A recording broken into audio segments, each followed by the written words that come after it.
এখন বড়ই আনন্দ হইল। শ্বাস সম্পূর্ণরূপে সুষুম্নার শেষ প্রান্ত পর্যন্ত প্রবেশ করিল। তখন বুঝিলাম অক্ষয় অবিনাশী কূটস্থ রূপী জ্ঞান চক্ষু সর্বদা চোখের সামনে বর্তমান। চোখের সামনে কি বর্তমান? জ্ঞান চক্ষু। এ আবার কোথা দিয়ে এলো? চোখের সামনে চোখ? কি গো? চোখের সামনে চোখ? চোখের সামনে চোখ, এই দু চোখের সামনে জ্ঞান চোখ। এই চোখ খোলা থাকলেও চলবে, না খোলা থাকলেও চলবে, যায় আসে না কিছু।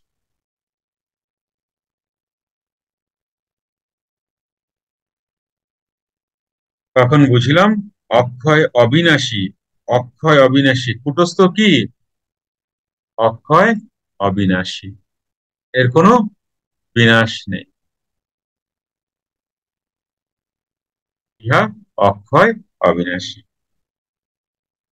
কূটস্থ রূপী জ্ঞান চক্ষু সর্বদা চোখের সামনে বর্তমান। হম হি নীলকা কোটি, হম হি কিশুঞ্জি।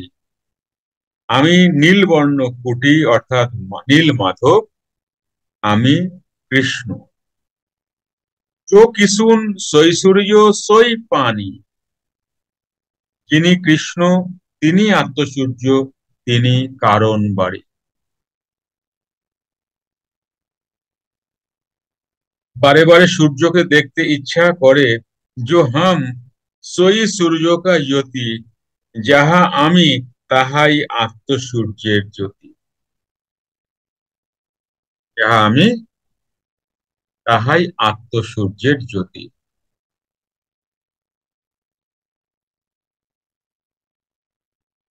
हम ही আত্মসূর্য। যোগীরাজ বলছেন কি हम ही আত্মসূর্য। আত্মসূর্য কি? যা চোখ বন্ধ করলে থার্ড আইতে দেখা যায়। অনেক আলো, কোটি কোটি আলো, যা থার্ড আইতে দেখা যায় বা চোখ বন্ধ করে দুই ভুরুর মাঝখানে দেখা যায়। ইহাকে আত্ম সূর্য বলে বা আত্মা সূর্য বলে। বারে বারে সূর্যকে দেখতে ইচ্ছা করে, বুঝেছো? তারে ধরি ধরি, গানটা মনে পড়ছে? মনে করি ধরতে গেলে, বুঝতে পারছো? দেখেছি রূপসাগরে মনের মানুষ কাঁচা সোনা। ঠিক সোনার বর্ণে হয় এই আত্মসূর্য। ক্রিয়াবানটা দেখে থাকেন ভ্রুর মাঝখানে। বারে বারে সূর্যকে দেখিতে ইচ্ছা করে। জো হাম সই সূর্য কা জ্যোতি। সূর্য কা জ্যোতি মানে আকাশের সূর্য না কিন্তু, আত্মসূর্য। কোটি কোটি, অনন্ত কোটি সূর্য তোমার চোখের সামনে, চোখ বন্ধ অবস্থায় তুমি দেখতে পাবে। এত প্রসন্ন হবে তুমি, তোমার এত ভালো লাগবে। এই আত্মসূর্য সবার কাছে আছে, দুই ভুরুর মাঝখানে এই আত্মসূর্য বিরাজ করে, যাকে থার্ড আই বলে। সোনার বর্ণের হয়, কেমন, বা কখনো একটু, এখনকার লাইট হয় না সাদা লাইট গুলো, ওই টাইপের কালার। তো হাম সই সূর্য কা জ্যোতি, যাহা আমি তাহাই আত্মসূর্যের জ্যোতি। আপন রূপ আসল, আপন রূপ আসল, নিজ রূপই আসল। জগৎকে সার সূর্য হয়, ওহি রূপ तुम्हारा হয়। জগতের সার আত্মসূর্য, কারণ সবকিছুই আত্মসূর্য হইতে উৎপন্ন। উহাই তোমার আমার সকলের রূপ। তোমার আমার, শুনতে পাচ্ছ? সকলে, এই যে এই রূপটা কার? শুধু আমার না, তোমার আমার, এটাই হচ্ছে আসল রূপ। জগৎকে সার সূর্য হয়, ওহি রূপ তোমারা হয়। মানে জগতের সার আত্মসূর্য, কারণ সবকিছুই আত্মসূর্য হইতে উৎপন্ন। উহাই তোমার আমার সকলের রূপ। তুম তুম হি তুম হো, তুম ছড়াইয়া দুসরা নহি, তব লয় স্পর্শ। তুমি সেই তুমি, কিন্তু তুমি নিজেকে ভুলিয়া গিয়াছ। তুমি ছাড়া দ্বিতীয় কিছু নাই। প্রাণকর্ম করিতে করিতে যখন এই অবস্থা হয়, তখন লয় ও স্পর্শ হইল।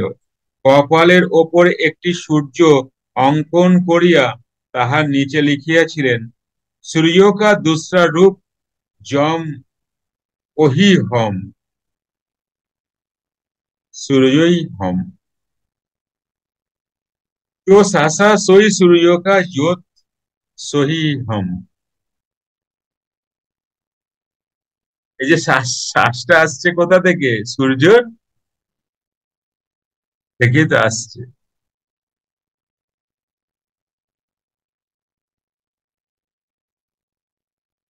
सूर्य का दूसरा रूप जम वही हम, सूर्य ही हम। जो सासा सोई सूर्य का ज्योत सोही हम।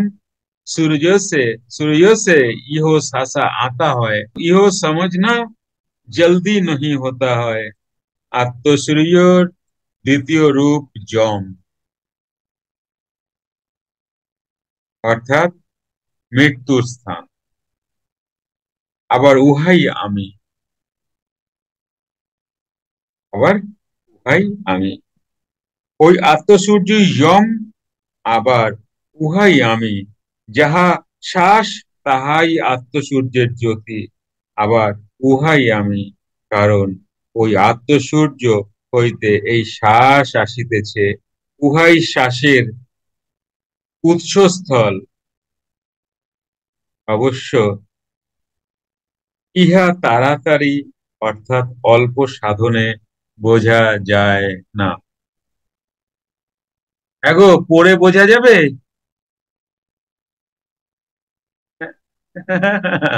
কি বলছে শুনেছো? ইহা অল্প সাধনে বোঝা যায় না। তার মানে পড়ে তো বোঝাই যাবে না।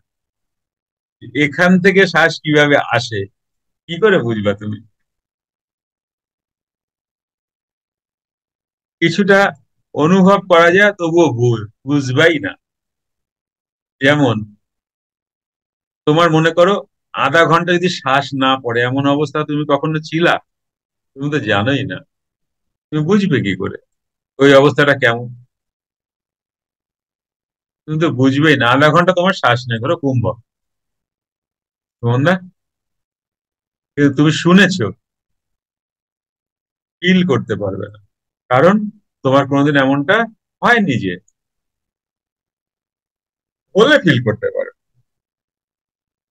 ঠিক তেমন সাধন বিনা এটা বোঝা যায় না। শুধু পড়লে তো বোঝা যাবেই না, পড়লে তো বোঝা যাবেই না। আত্মসূর্যের দ্বিতীয় রূপ যম, অর্থাৎ মৃত্যুর স্থান। আবার উহাই আমি।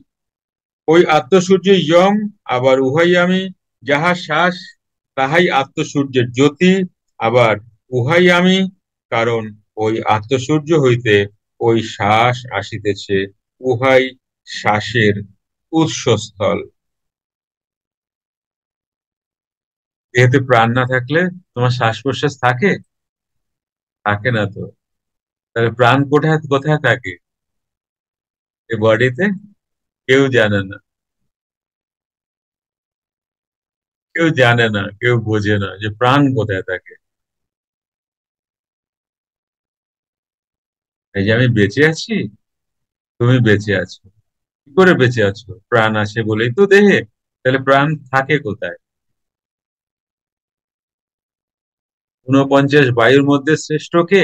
প্রাণ, প্রাণবায়ু। ৪৯ বায়ুর মধ্যে শ্রেষ্ঠ হচ্ছে প্রাণ। প্রাণ, অপান, সমান, ব্যান, উদান, এগুলো তোমরা জানো। এরা হচ্ছে আরো ৫ জন যে শরীরে কার্যকর ক্ষমতা রাখে, যে টোটালটা চালায়। এরপরে আরো ছড়িয়ে গেছে, যেমন মন, 10 ইন্দ্রিয় যেমন ভাবে ছড়িয়ে গেছে, 100 পুত্র, এগুলো গীতা যখন বোঝাবো তখন বলে দেবো 100 পুত্র কিভাবে ছড়িয়ে গেল, তোমার মন কিভাবে ছড়িয়ে গেল। বুঝা যাচ্ছে? ঠিক এইভাবেই এক প্রাণ 5 ভাগে বিভক্ত, এক প্রাণ কিভাবে 49 ভাগে বিভক্ত। আবার সবার নামও আছে, 49 বায়ুর নামও আছে। ওই আত্মসূর্য যম, আবার উহাই আমি, যাহা শ্বাস তাহাই আত্মসূর্যের জ্যোতি, আবার উহাই আমি, কারণ ওই আত্মসূর্য হইতে শ্বাস আসিতেছে, উহাই শ্বাসের উৎসস্থল। অবশ্য ইহা তাড়াতাড়ি অর্থাৎ অল্প সাধনে বোঝা যায় না, এর জন্য কঠোর সাধন প্রয়োজন। সূর্য ও ज्योतिर् ওহি কারণ বাড়ি होता হয়, उसी से सब उत्पत्ति और उसी से ही लय।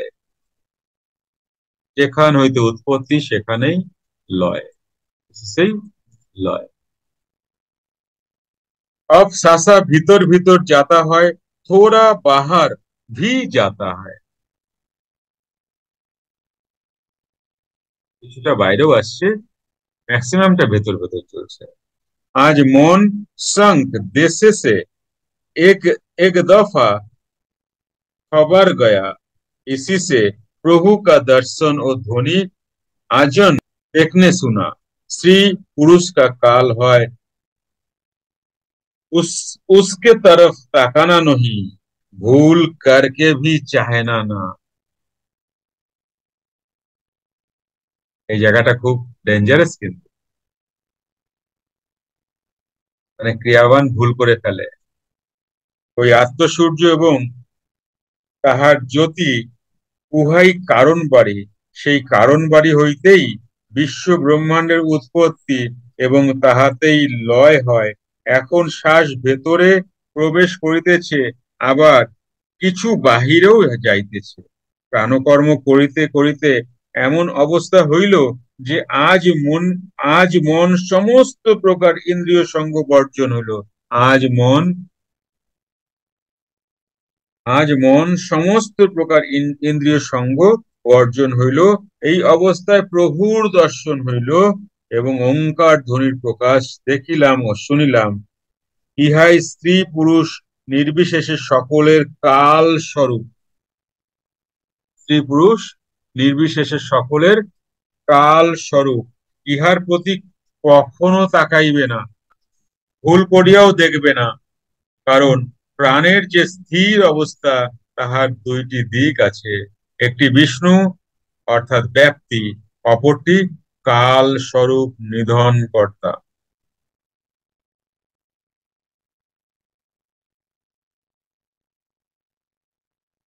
একবার তুমি যদি কুটস্থে চলে যাচ্ছ, তাহলে কুটস্থ কিন্তু দুটো সাইড আছে, একটুখানি বলে দিই। কুটস্থের দুটো দিক আছে, একটা উৎপত্তি একটা লয়, একটা সৃষ্টি একটা ধ্বংস।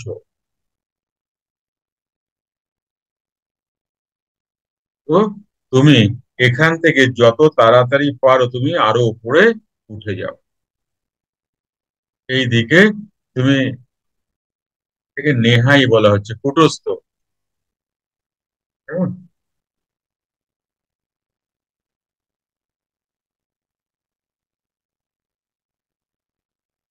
অপরটি কালস্বরূপ নিধন কর্তা।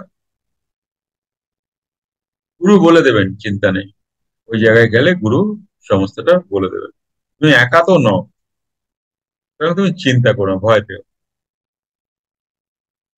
যোগী বলিতেছেন, ওই কালস্বরূপ নিধন কর্তার প্রতি যেন যোগী দৃষ্টি না দেন।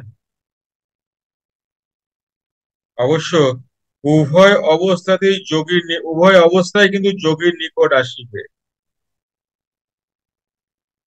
এবং উভয় জ্ঞানকেই লাভ করিতে হইবে।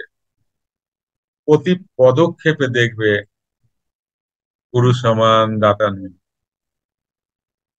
প্রতি পদক্ষেপে দেখতে পাবে। এক একটা স্টেপ তুমি এগোবে, দেখবে গুরু সমান দাতা নেই, গুরু সমান দাতা নেই, যেন হাত ধরে তোমাকে নিয়ে যাচ্ছে।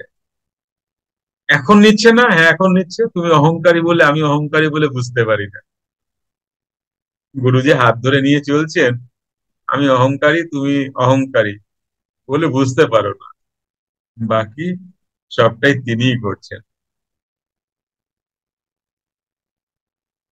অহংকার নাই অবস্থা তো ব্রহ্ম অবস্থা। তোর অহংকার কি করে যায়?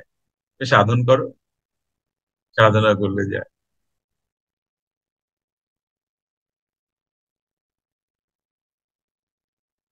অবশ্য উভয় অবস্থায় যোগী যোগীর নিকট আসিবে এবং উভয় জ্ঞানকেই লাভ করিতে হইবে, কিন্তু তবুও যোগীর কর্তব্য ওই কাল স্বরূপ নিধন কর্তার দিকে নজর না দেওয়া। নিজের নজর দিলেই কাল গ্রাসে পতিত হইতে হয়। তাই তিনি সকলকে সাবধান করিয়া দিতেছেন, আজ किसी के कुछ कहे से मौन दब गया है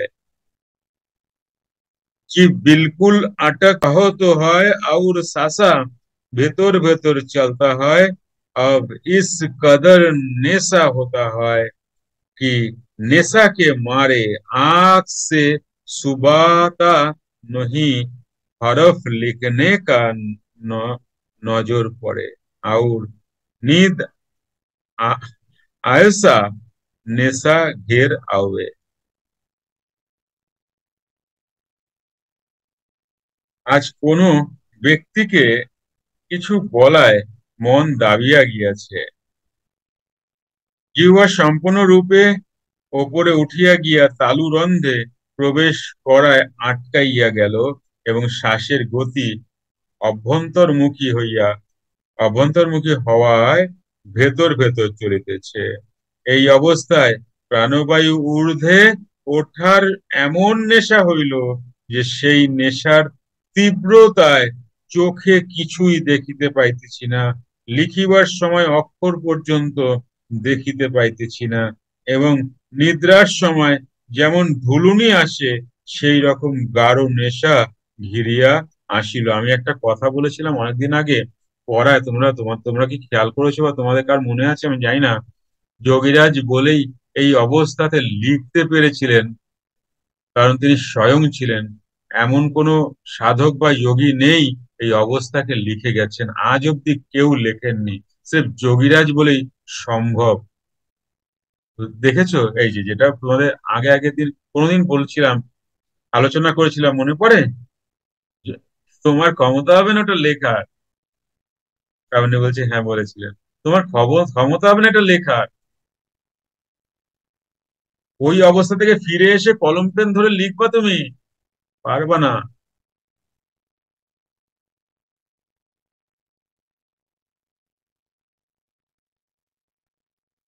পারা যায় না। তোমরা আমার ক্লাসে কোনোদিন ডিপ মেডিটেশনে যখন তোমাদের নিয়ে যাই তারপরে কেমন অবস্থা হয় একটু ফিল করতে পারবে। কেমন অবস্থা হয়? কথাই বলতে ইচ্ছে করে না, ঠোঁট নাড়াতে ইচ্ছা করে না, চোখ খুলতে ইচ্ছা করে না। হয় কি হয় না? হ্যাঁ। তাহলে এটা তো চরম জায়গা। হাত নামাও। এটা তো চরম জায়গা, বুঝতে পারছো? যোগীরাজ বলেই, যোগীরাজের ডায়েরি থেকে তুমি উদ্ধারই করতে পারবে না কিছু। তুমি পড়ে কিছু উদ্ধার করতে পারবে? এই তো দেখো না পড়ালে যোগীরাজ লিখছেন যেটা, না বাংলা না হিন্দি। হ্যাঁ, যোগীরাজ অনেকগুলো ভাষা জানতেন, তো বাংলা হিন্দি মিক্স করে লিখতেন আর কি।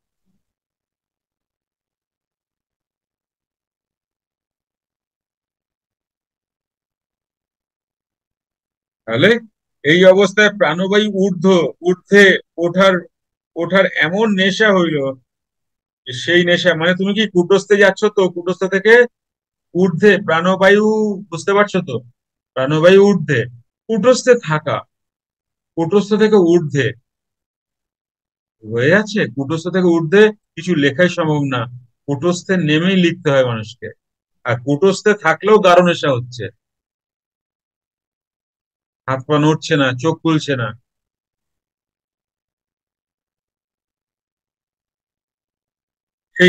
সেই নেশার তীব্রতায় চোখে কিছুই দেখিতে পাইতেছি না, লিখিবার সময় অক্ষর পর্যন্ত দেখিতে পাইতেছি না, এবং নিদ্রার সময় যেন নিদ্রার সময় যেমন ভুলুনি আসে, সেই রকম গাঢ় নেশা ঘিরিয়া আসিল। তস্কা ভিতর ভিতর প্রণাম, প্রণাম মানে প্রাণায়াম, কিন্তু এখানে প্রণাম প্রাণায়ামটা প্রণাম হিসাবে লেখা, কিন্তু কেমন বুঝে নেবে জায়গাটা। कसका कस को भीतर भीतर प्रणाम करते वक्त आंख बंद हो जाता है, और कुछ बुझाता नहीं, बड़ा नेशा है ও বড়া মজা है। বলপূর্বক ভেতর ভিতর প্রাণকর্ম করিবার সময় চক্ষুদ্বয় আপনা হইতেই বন্ধ হইয়া যাইতেছে, এবং কিছুই বুঝিতেছি না। এখন গাঢ় নেশা ও প্রচুর আনন্দ হইতেছে। ফিল পহেলা প্রণব खींचने में तकलीफ, प्रथम प्राणायाम टानते तकलीफ, बंद करने में तकलीफ, छोड़ने में आराम, लेकिन हवा पेट के भीतर नहीं रहता, हवा पेट के भीतर नहीं रहता। दूसरा प्रणव में यो की गला और नाक के भीतर है, तालू तक उठता है, ऊंच को लेने में भी मजा, बंद करने में भी वही, और छोड़ने में भी वही, लेकिन छोड़ने में हवा सिर के ऊपर चढ़ जाता है, और बंद बंद रहता है, और हारू मालूम होता है। इसका नाम है वो नेशा। इंसा क्यों ना होए, क्योंकि एक औरत खूबसूरत को देख करके उसके पाने का केतवा बड़ा नेशा होता है। आप जो परमेश्वर यानी ब्रह्म माया रूप मोहिनी स्वरूप होके जगत के मोहिनी छिन है, उस मोहिनी रूप का परोछाई कर करके तो वह बड़ा नेशा होगा, छोई करते देखा। এগুলি পড়ে দেখো, কি টাফ মেলাতে পারবে না তুমি। প্রথম প্রতিটি প্রথম প্রাণায়ামে টানিবার সময় কষ্ট, সামান্য থামিয়া রাখিবার সময়ও কষ্ট, ছাড়িবার সময় অর্থাৎ ফেলিবার সময় আরাম, কিন্তু হাওয়া পেটের ভেতর থাকিতেছে না। দ্বিতীয় প্রাণায়ামে যাহা গলা নাম অতিক্রম করিয়া ভেতরে ভেতরে তালু পর্যন্ত উঠিয়া যায়, অন্তর্মুখী ওই প্রাণায়াম টানিবার সময় যেমন আনন্দ, উভয় প্রান্তে থামাইবার সময় আনন্দ, এবং ফেলিবার সময়ও তেমনি আনন্দ, কিন্তু ফেলিবার সময় যে সুমধুর প্রণব ধ্বনি নির্গত হয়, তাহাতে ওই হাওয়ায় মস্তক পরি উঠিয়া যায় এবং আটকাইয়া থাকে, ইহাকে মস্তক ভারী বোধ হয়। মস্তকে এই ভার বোধ অবস্থাকে নেশা বলে। বলেছি না, তোমাদেরকে বলেছি না, ক্রিয়াযোগ বাইরের যোগ বা প্রাণায়ামের মতো নয়, এটা টোটালি একদম আলাদা কিছু। যে কারণে বলেছিলাম যে যোগা ক্লাসে এসে এটাকে আগে শিখে নাও, শেখার পরে ক্রিয়া যোগ স্টার্ট করো, তাতে সুবিধা হবে। যে কারণে এই ট্রেনিংটা আমি আগে দিয়ে রাখি তোমাদের, যাতে করে ক্রিয়া করতে সুবিধা হয়। বুঝতে পারছো তো? রামদেবজির ফসফস না কিন্তু। হ্যাঁ, না হাতই নাই তো। আমাদের প্রাণায়ামে হাত তোমার তো বন্ধ থাকবে, হাত নিচে, হাতই তো নাই, হাতের কোনো কাজ নাই, কিচ্ছু নাই, কিন্তু প্রাণায়াম করতে হচ্ছে। তাহলে এই প্রাণায়াম পুরোপুরি আলাদা, যে কারণে যোগা ক্লাসে এসে তোমরা এটাকে শিখে যাচ্ছ ক্রিয়া নিতে, তো অনেক সহজ হয়ে যায়। কারণ বুঝতে তো পারছো কি বলছেন এখানে, এই পেটের মধ্যে শ্বাস ঢুকছে না, কষ্ট হচ্ছে, তার মানে ক্রিয়ায় পেটে শ্বাস ঢোকাতে হয়, যেটা ক্রিয়াবানরা করে থাকে। হয়ে যাচ্ছে। অনেকে ভাবে স্যার বেকার ওইখানে, আপনার এই এই এই এইটা শিখে লাভ কি? আরে এইটা না শিখলে তোমার ওদিকে কষ্ট হয়ে যাবে, তুমি পারবে না টানতে। কারণ 15 বছর প্লাস এক্সপিরিয়েন্স বলছি। ঠিক আছে। তৃতীয় প্রাণায়ামে যাহা গলা না, এই যে দেখো, কিন্তু হাওয়া পেটের ভেতর থাকিতেছে না, তাহলে পেটে হাওয়া ভরবে কিভাবে? এটা তো চরম জায়গার কথা বলা হচ্ছে, কিন্তু ক্রিয়াবান পেটেই হাওয়া ভরে যাবে, নাভি থেকেই। নাভিরই তো কাজ, মণিপুরেরও তো কাজ। যুদ্ধ কে করবে? অর্জুনই তো করবে। অর্জুনকে মণিপুর তেজ তত্ত্ব, ওই তো যুদ্ধ করবে।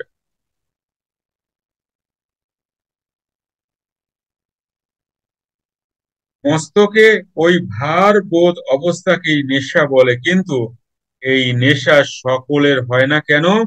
যেমন কোন সুন্দরী নারী দর্শন করিবার পর তাহাকে পাইবার আশায় যে নেশা সকলের হইয়া থাকে, সেক্ষেত্রে নারী যেমন ওই নেশার কারণ, তেমনি অভ্যন্তর্মুখী উত্তম প্রাণকর্মই ওই মস্তক ভারীরূপ নেশার কারণ।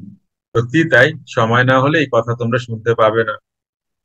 বহু মানুষ চেষ্টা করেও, আমার হ্যাঁ, আমার ইউটিউবে কত সাবস্ক্রাইবার,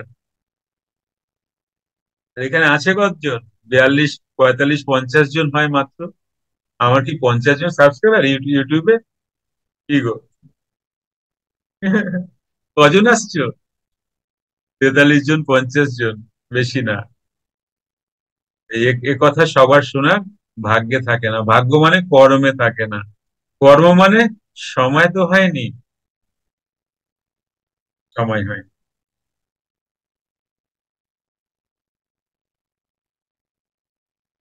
সবার শেষ কথা যোগীরাজ কথা জানবে, সবার শেষ কথা গীতার কথা জানবে, এরপরে আর কিছু নেই।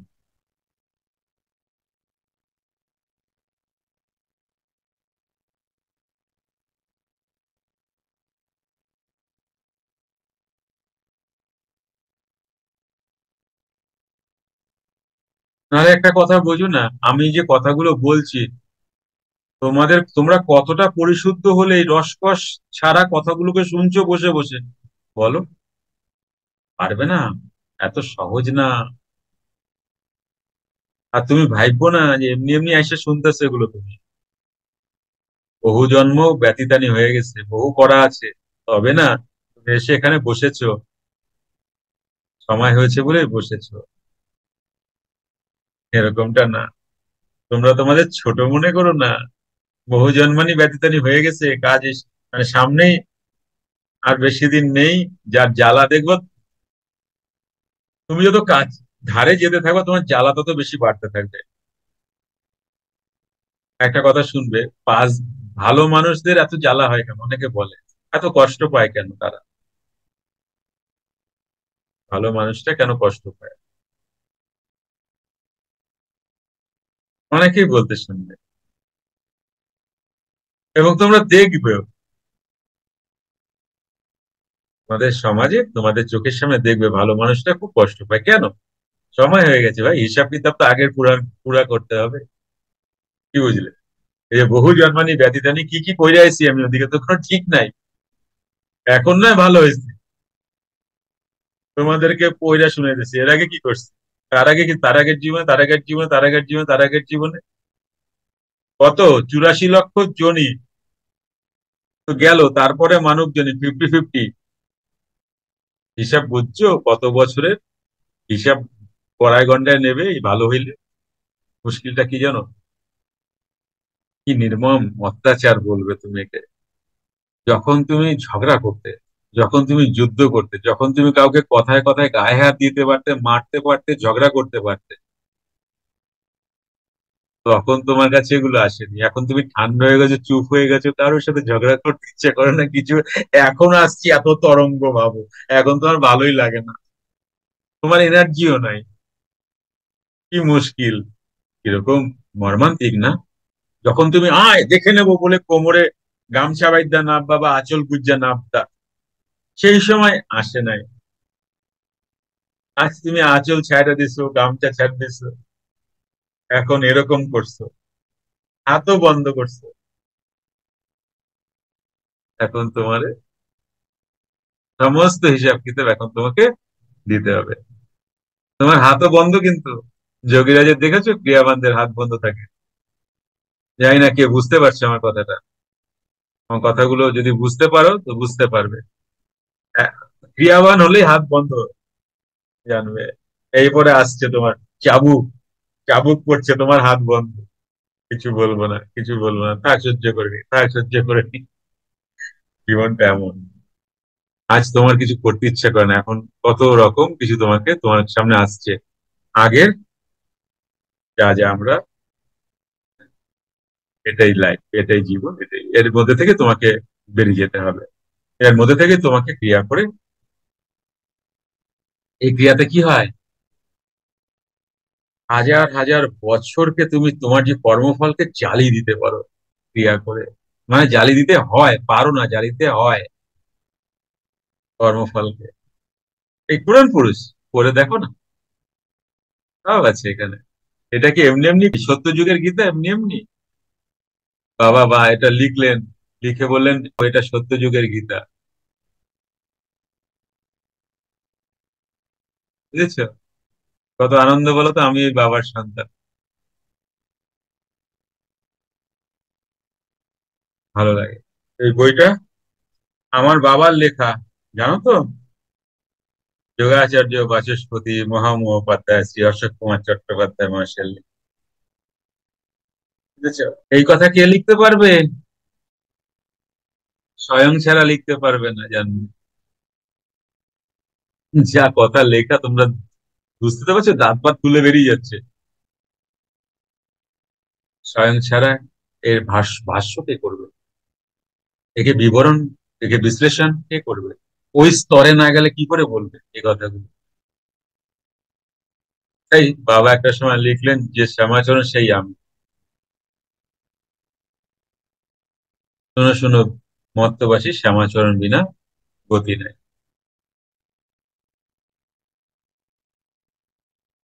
শ্যামাচরণ কি বললেন? বহুবার বলেছেন, যে কবিরা সই मैं, যে কবির সেই সই मैं। এবং পুরোপুরি তো বলে দিয়েছেন, হাম হি বাসুদেব, হাম হি কৃষ্ণা, হাম হি মহাদেব, হাম হি ব্রহ্ম, হাম হি সব কুछ, হাম হি আত্মসূরিয়া। পুরাণ পুরুষ দেখো, গোপন ডায়েরিতে লিখেছে। তুমি জানবা, হাতে তালি দেবা তার জন্য না, নিজেই লিখেছে। এবং স্ট্রিক্ট অর্ডার অর্ডার ছিল, আমার ডায়েরিতে কেউ হাত দেবে না, কেউ দিতেও না, দেয়ও নি। যোগীরাজ থাকাকালীন ডায়েরি পাওয়া যায়। তার ছেলেও কারুর হাতে দেয়নি। নাতি সত্য বাবা আমার বাবার হাতে দিলেন, সত্যচরণ লাহিড়ী আমার বাবা লিখলেন। অভ্যন্তর্মুখী প্রাণায়াম টানিবার সময় শ্বাস কিছুই বাহির হইতেছে না, কিন্তু ফেলিবার সময় অল্প অল্প বাহির হইতেছে। অবশ্য কিছুক্ষণ প্রাণায়াম করবার পর ফেলিবার সময় আর বাহির হয় না, উহা তখন অভ্যন্তর্মুখী চলিতে থাকে। प्रणाम करते वक्त फर्क आस्ते आस्ते करके करते वक्त चौड़ा हवा का कम फिर मालूम होता है। तब आप से आप रुक जाए, और जितना देर तक रखने का इरादा हो रख सके। ये मालूम होता है मनो को निर्धन करने से मारते मारते सांस के तरह আইছা আহুভাব ভায়া। প্রাণায়াম করিবার প্রাণায়াম করিবার সময় পরখ করিবার জন্য যখন ধীরে ধীরে করিতেছি, তখন হাওয়ার কম বেশি বুঝিতেছি। এই প্রকারে প্রাণায়াম করতে করিতে আপনা হইতে শ্বাস থামিয়া যায় এবং যতক্ষণ থামিয়া রাখিতে চাই রাখিতে পারি। বুঝেছ? এটা কুম্ভক অবস্থা বলছে। আমি প্রাণায়াম করতে করতে শ্বাস যতক্ষণ রাখতে চাই ততক্ষণ রাখতে পারবো, ইচ্ছা খুশি ছাড়তে পারবো। তাই যাচ্ছে। ইহাও বুঝিলাম যে মনকে দাবাইতে দাবাইতে অভ্যন্তর্মুখী শ্বাসের দিকে যাইতে থাকিলে সম্যক রূপে আপনা হইতে স্থির ভাব আসে। আপনা হইতে স্থির ভাব আসে মানে প্রাণায়াম করতে করতে মনকে দাবাতে দাবাতে মানে শ্বাসকে রুখতে রুখতে রুখতে রুখতে রুখতে অটোমোটে রুখবে। কিন্তু তোমার তো হাত নাই যে তুমি রুখবা। নাক তো ধইরা তুমি রুখতে পারতেছো না, তো হাত তো দিচ্ছ না, অটোমোডে রুখবে। এই যে তোমাদের যোগা ক্লাসে একটা টেকনিক আসছে, দেখবে কিভাবে তুমি এই জায়গাটায় রুখবে, রোখাটা যেভাবে কিভাবে দেখবে আসছে যোগা ক্লাসে তোমার। তাই তিনি এ বিষয়ে পুনরায় লিখিয়াছেন, মানুষ সে তিরন হয়ে উস্কা নাম মন। আচ্ছা, मन मन मन से छे ভরণ হয়ে উস্কা নাম তন্ত্র হে। বর্তমান যে চঞ্চল মন, যাহাকে সকলে মন বলিয়া জানে, তাহার ত্রাণ অবস্থা অর্থাৎ স্থির অবস্থার নাম মন্ত্র। তাহলে মন্ত্র কখন লাগছে, কি অবস্থায় লাগছে বোঝার চেষ্টা করো। মন্ত্র মানে বিড়বিড় করে কিছু পাঠ করলাম, মনে মনে জীব জীব দিয়ে জপলাম মন্ত্র, ওটা বহির্মুখী। কিন্তু অন্তর্মুখীর কথা এখানে বলা হচ্ছে, ভালো করে বুঝে দেখো যে এখানেও কিন্তু মন্ত্র এবং তন্ত্র কিভাবে কার্যকর হচ্ছে দেখে নাও ভালো করে। এবং যাহার দ্বারা দেহের পোষণ হয় তাহার নাম তন্ত্র, অর্থাৎ প্রতিটি তন্ত্রীর মধ্যে দিয়া বায়ু প্রবাহ থাকায় এই দেহের পোষণ হইতেছে। তাই এই বায়ু প্রবাহই তন্ত্র। আজকে এই অবধি থাকুক, কেমন? 226 পৃষ্ঠায় দেখো, তোমার তুমি যখন সেই অবস্থায় যাচ্ছ, ব্রহ্ম হচ্ছে তোমার, তখন কি করতে হবে? তোমার মনকেও কিন্তু তারণ করতে হবে, আবার তনুকেও কিন্তু, তন্ত্রকেও কিন্তু, তোমার তন্ত্র মন্ত্র দুটোকেই কিন্তু তোমাকে সঙ্গে নিয়ে চলতে হবে। কারণ এখানে দুটো জিনিস যাচ্ছে, এক হচ্ছে মন, এক হচ্ছে তনু, এক হচ্ছে নিউরন এবং সেল। কথাটা বোঝা যাচ্ছে? হ্যালো, কে বুঝতে পারছো কথাগুলো? তোমার তোমার যে তুমি কি ডেভেলপ করছো? একটা যোগী ব্রহ্ম হয়ে কি হয়, 10 হাত পা হয়? সুর বেরোয় নাকি? না অনেকগুলো মাথা হয়? না, এখানে কি বলছে, মন এবং তনু, তন্ত্র, মন্ত্র এবং তন্ত্র, ভালো করে বোঝো জিনিসটা। বহিরঙ্গের কথা ছাড়ো, ওগুলো আর নয়, অনেক হয়েছে। এবার অন্তরঙ্গের কথা বোঝো, ব্যাপারটা কি চলে। একটা একটা একজন যোগী, তার মন এবং তনু মানে দেহ, এই দুটোর উপরে কাজ করে সে, ভালো করে বোঝো। আর এখানে সায়েন্সের ভাষায় কি, ক্রিয়ার ভাষায় কি, নিউরন অ্যান্ড সেল দুটোর ওপরে যোগী কাজ করে। Conscious mind and subconscious mind. এই পৃথিবীর এই জগতের মানুষ খুব বেশি হলে 10% ইউজ করেছে এই ব্রেনকে, 100% ব্রেনকে 10% ইউজ করেছে consciously, conscious mind. Maximum use করেছে 3 থেকে 5%। বাকি 90% তো পড়েই, বারবার আসি আর পড়েই থাকে, ওটাকে জানাই হচ্ছে না। তো যোগী কি করে? কনসাস কে বাড়িয়ে দেয়।